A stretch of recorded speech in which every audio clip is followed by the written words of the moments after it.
What's up, everyone? This is Bobby Douglas and welcome to another video. Today we're going to be talking about one of my favorite teams to watch in the country this year, and that would be the Texas Tech Red Raiders. If you were following along with me during my preseason top 25 and Final Four predictions, you would know that I did have Texas Tech as a Final Four team entering this season. And I'm not going to lie, early December I did waver a little bit, but since then they have really hit their stride and they look like one of the best teams in the country as we head into the final stretch of the regular season and into March Madness. Right now, Texas Tech is 18-4 with a top 25 offense and defense nationally, and they look like real contenders to win the Big 12. So I am officially declaring myself all in on the Texas Tech bandwagon. Even with their 4 losses, it's important to note that they came by a combined 11 points. So this team is competitive every night, and I really like what Grant McCasland has built from year 1 to year 2 down in Lubbock. So let's learn a little bit more about Texas Tech and see why they are a legit national championship threat for this year.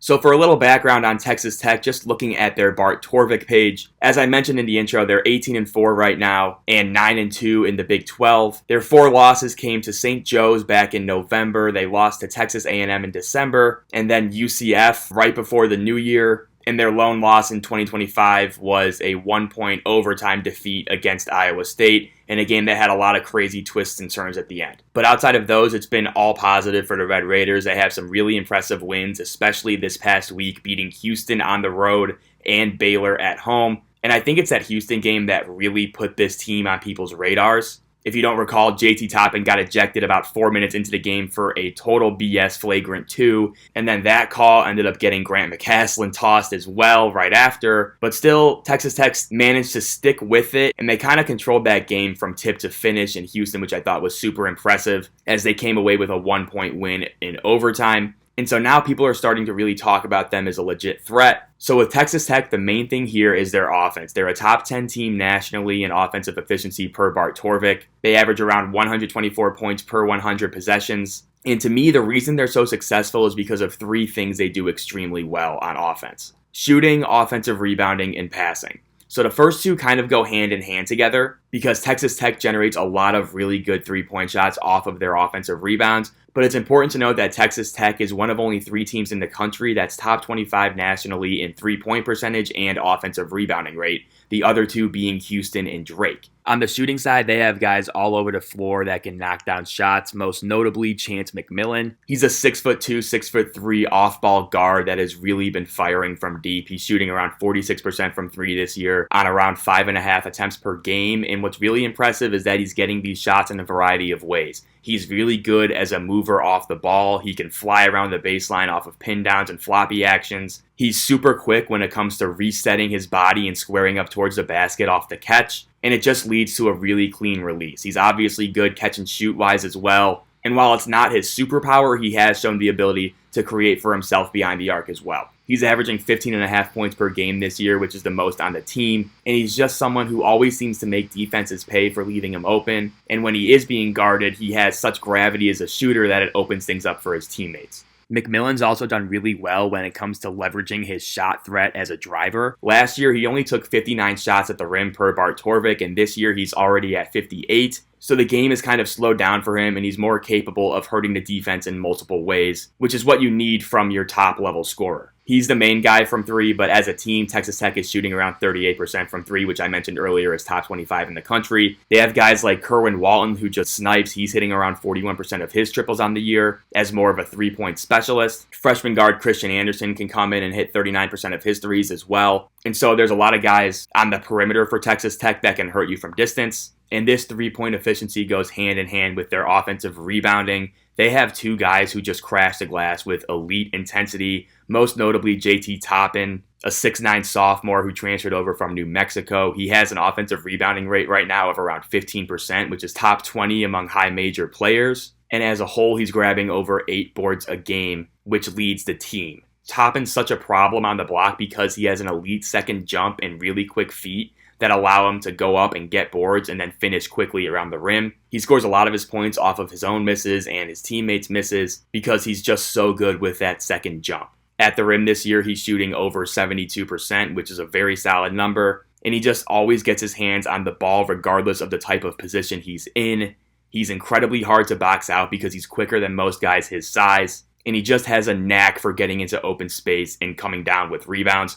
But then, even off the bench, you have Federico, who is Texas Tech's backup big, and he can come in and give you offensive rebounds too. He actually has a higher offensive rebounding rate than JT Toppin. So when you have two guys like that who can crash the glass relentlessly, it gives you so many more extra opportunities to score, and it gives you easier looks around the basket as well. So to me, if you can knock down threes and rebound misses, that really leads to a successful offense, and Texas Tech has proven that philosophy correct. The third thing I mentioned about their offense was the passing. So as a whole, Texas Tech is a very intelligent team. They move the ball, they don't let it stick, they find the open shooter, and they don't take bad shots very often. But there are two guys here that I really want to highlight as passers. The first being Elijah Hawkins. He transferred over from Minnesota last year. He's a 5'11 point guard who's lightning quick and just has elite processing skills. He's averaging around 6 assists per game, which leads the team. But it's the way he gets these assists that are really impressive. He loves pushing the ball in transition and finding open players down the court. He can rifle passes to shooters on opposite wings, and he's very good out of pick and roll when it comes to throwing lobs to big men or looking off the tagger and finding weak side shooters. He can really do it all as a passer. He can get himself into trouble a little bit when he drives the lane and he doesn't really have a plan because he can't really finish over anybody at the rim. But for the most part, he's really good at knowing his limitations and not forcing things. The only thing I would say is that he sometimes throws very wayward lob passes in transition, but I think that's more of a result of him knowing he can't score than it is of him just being a bad decision maker.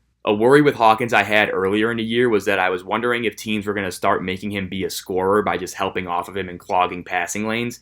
And I really like what Hawkins has done recently, where he's looked to score a little bit more. He's only averaging around 9 points per game on the season, but he looks a lot more comfortable shooting threes and just kind of looking for his own offense a little bit more. And while that doesn't have to be a primary thing for him, it really helps put more pressure on the defense, and it keeps the Texas Tech offense in flow. You look at the shooting numbers, and they're not great. He's only shooting around 35% from the field and 33% from three. But just the fact that he's willing to take more shots keeps opponents from scheming against him. If you look at his numbers in 2025 only, you'd see that he's actually bumped up his scoring averages to around 12 points per game and 37% from three, which is really all Texas Tech needs him to do because he's such a good passer and decision maker. So any added scoring is just a bonus, and it's more about the volume rather than the efficiency. The other passer I want to talk about is Darion Williams. And now Darion Williams can do a lot of different things, but I think his passing and overall basketball IQ is what really stands out. You can play him as a point guard. You can play him on the block. He's incredibly versatile. He can score in a bunch of different ways. And it's just nice to have a weapon like him where you're comfortable putting him in a bunch of different positions. This year, he's averaging a little over 14.5 points per game on around 44% shooting. But he's also averaging over 4 assists per game. And why I think this matters is that Texas Tech has multiple offensive hubs they can run their stuff through.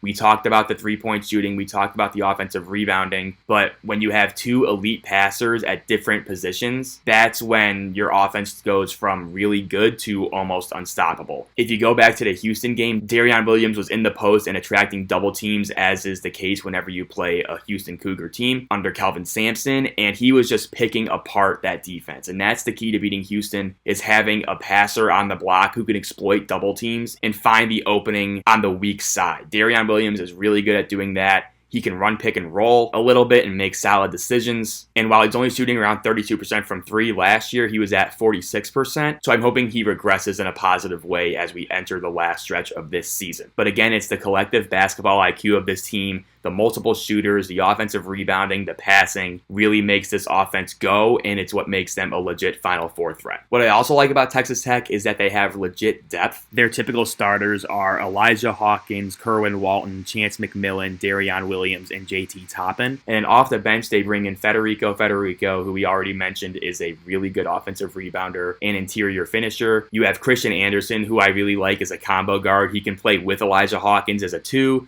or he can take over and run the second unit as a 1. And he's averaging around 9 points per game and 2 assists per game, which for a bench role and somewhat of a low usage role as a primary guy, I think that's very impressive. And then finally, you get Kevin Overton, who transferred over from Drake. I thought he was going to have a bigger year and maybe start some games for Texas Tech this year, but he's still averaging around 24 minutes a game, and he's scoring around 9 points per game as well. And he's just another one of these guys who can cut, who can create his own shot and is a threat from three. So when it comes to Texas Tech, I legitimately think they have 8 guys who would start on the majority of teams in the country, which is pretty rare. The Red Raiders also have a top 25 defense in the country, and they don't really stand out particularly in anything, but they're just kind of solid all around. They make the correct rotations usually, and outside of Hawkins, they're somewhat switchable, which helps. The whole thing with Texas Tech defensively is that they want to cut off the paint, and they do a very good job of that. Around 32% of the shots they give up are from mid-range, which is a top 10 number in the country. And so while they don't have any elite rim protection or any elite steals guys, they just work so well together as a team that it works for them, and they execute McCaslin's scheme very well. They're a solid scramble defense because of their communication and overall veteran presence on the floor. And so while the numbers are good but not gaudy in a sense like Houston or Tennessee, it's definitely a defense that's good enough to win them a national championship. It's hard for me to look at a team like Texas Tech and find any weaknesses. If I had to pick one, maybe it's the lack of free throw attempts, as outside of offensive rebounding, they don't really generate a lot of attempts towards the rim, so that could hurt them in a game where their threes aren't falling. But I mean, overall, it's really hard to find a fault with this team. They go 8 deep, they have legit scoring weapons on every level, they're incredibly smart and cohesive, and so to sum up, I am really liking my pick that I made in November about this team getting to a Final Four. And honestly, I don't even know if that's a ceiling for them. They could be a legit national championship threat